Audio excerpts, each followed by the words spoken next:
Namaste everyone. Let's start the class with a short prayer and then we'll chant the mantras of Vivekachudamani from 26th mantra till 30th mantra and then we'll see the explanation. ॐ वक्रतुण्डमहाकाय सूर्यकोटिसमप्रभ निर्विघ्नं कुरु मे देव सर्वकार्येषु सर्वदा सरस्वती नमस्तुभ्यं वरदे कामरूपिणी विद्यारम्भं करिष्यामि सिद्धिर्भवतु मे सदा सर्वदा स्थापनं बुद्धेः शुद्धे ब्रह्मणि सर्वदा तस्माधानमित्युक्तं न तु चित्तस्य लालनम् अहङ्कारादिदेहान्तान् बन्धानज्ञानकल्पितान् स्वस्वरूपावबोधेन मोक्तुमिच्छामुमुक्षुता मन्दमध्यमरूपाणि वैराग्येण शमादिना प्रसादेन गुरोसेयं प्रवृद्धा सूयते फलम् वैराग्यं च मुमुक्षुत्वं तीव्रं यस्य तु विद्यते तस्मिन्नेवार्थवन्तः स्युः फलवन्तः शमादयः एतयोर्मन्दता यत्र विरक्तत्वमुमुक्षयोः मरौ सलिलवत्तत्र शमादेर्भानमात्रता. Okay, we are done with the chanting part and now we'll see the explanation of each and every mantra. So first, since I have already done with the chanting, I'll just read the mantra and then we'll see the explanation. सर्वदा स्थापनं बुद्धेः शुद्धे ब्रह्मणि सर्वदा तस्माधानमित्युक्तं न तु चित्तस्य लालनम्. So here Shankaracharya is saying that the samadhana means one-pointedness. That samadhana is possible only when the mind is constantly engaged in the contemplation. Since it's not only that if you, for example, let's say you have listened, you have heard the Shastra from your teacher. It's not only that you just hear and then leave it. You just need to hear that Shraddha Samadhanam Cheti with the complete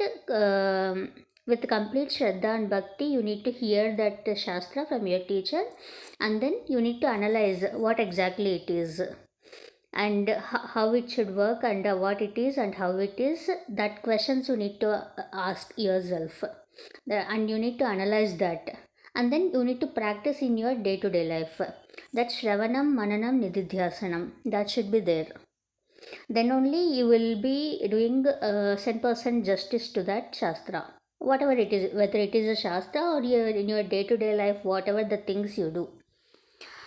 So with complete Shraddha and Bhakti in it, and then that Samadhana, that one-pointedness is possible when the mind is constantly engaged in the contemplation of ever pure Brahman. You need to contemplate that. You need to implement it in your day-to-day life. Then only it is possible. And it is not possible with any other curiosity or eagerness. If you are curious that I need to moksha, like that, even though you are very curious or that eagerness is there, for that it's of no use. You need to practice it. You need to completely analyze that. You need to hear and analyze and then you need to implement it in your day-to-day life. Then only that is moksha is possible. So Here Shankaracharya is saying that samadhana or one-pointedness is possible when the mind is constantly engaged in the total contemplation of Brahman. Otherwise, it's not possible with any other curiosity or eagerness. That's what this mantra says. We'll move to the next mantra. Ahankaradi dehantan bandhan agnana kalpitan swaswarupavabodhena moktumicha mumukshita.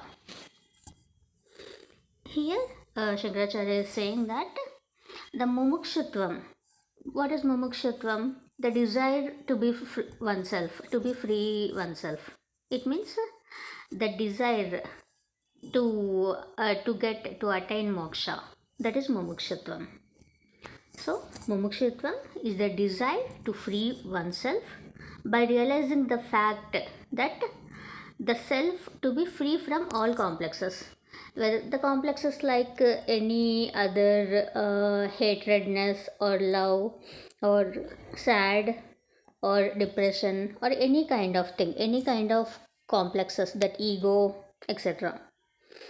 The self to be free from all this type of complexes, which is the bondage of ignorance. When these complexes are there, when you are ignorant, when a person, when someone is ignorant, then only he will have all these types, that hatredness and depression, sad, etc. If he is intelligent, if he is a wise person, then he know what is temporary and what is permanent. All these complexes are temporary only. For example, I'll give you an example. If you buy something, some object, today I bought some object, some gadget. Okay, then I'll be very happy today. And for how many days that happiness will be there? Hardly 2 days or 1 week. After that, that happiness won't be there. That eagerness, that happiness won't be there. It is a temporary. So hardly 2 days or 1 week. So like that, by realizing these type of things, this type of small things, that is called as a discriminative understanding between what is temporary and what is permanent. So one should have that discriminative capacity. That person will be called as a wise person. Otherwise, all these complexes, that attaining something, desire to get, only if this object is there for me, then only I'll be very happy. If this property is there, then I'll be more happy. Otherwise, I'll be sad. This type of things is due to ignorance. So here Shankaracharya is saying that mumukshatvam, which is the desire to be free from oneself, is possible by realizing the fact that one to be free from all this type of complexes, and which is the bondage of ignorance. All these bondages are called as samsara, which is due to ignorance. So one to be free from all these complexes, which is the bondage of samsara, then only this moksha is possible. That is what this mantra says. We'll move to the next mantra. Madhyama rupani vairagyena shamadina prasadena guroseyam pravruddha suyate phalam. Here Shankaracharya is saying that even though a person, there are three kind of persons, that low level and mediocre and a very wise person. So even though the low level or the mediocre, that person also can gain moksha. It is not that only a very wise person, very intelligent, that ekasantagrahi. We will tell, right? Ekasantagrahi means the person who read something, then he will be easily able to acquire that knowledge. With only, if he will just read it once, he no need to revise it again and again. If he read once, then he can gain that knowledge. That person is called as ekasantagrahi, which is a very wise person. So it's not like that only that that high level person, that ekasantagrahi, for him it is possible. It is also that the low level or the mediocre, even though this low level or mediocre person is also gain moksha, it's possible for them also to gain moksha through grace of guru. By guru's grace, it's also possible for these people to gain moksha, and it will be fruitful. You will give sent person justice to to this knowledge only through vairagya and shama. What is vairagya? Vairagya means that renunciation to attain all the pleasure of of your desires. I just said, right, that if I get this object, I'll be very happy. If this person is there with me, then only I'll be happy.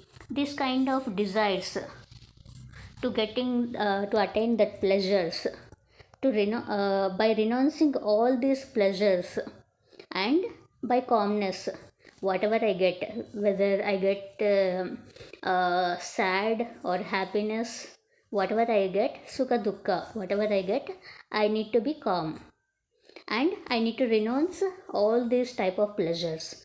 Then only uh, i'll be I'll be getting moksha. So here Shankaracharya is saying that low level people or the mediocre people, for them it is possible to gain moksha by guru's grace, and this will be fruitful.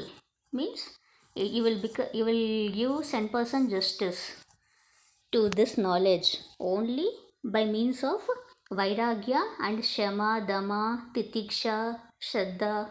These sixfold qualifications of Vedanta, I said, right, in the previous classes. So if you did not listen to that previous classes, come from class 1, revise the topics from class 1, then you will be able to understand this.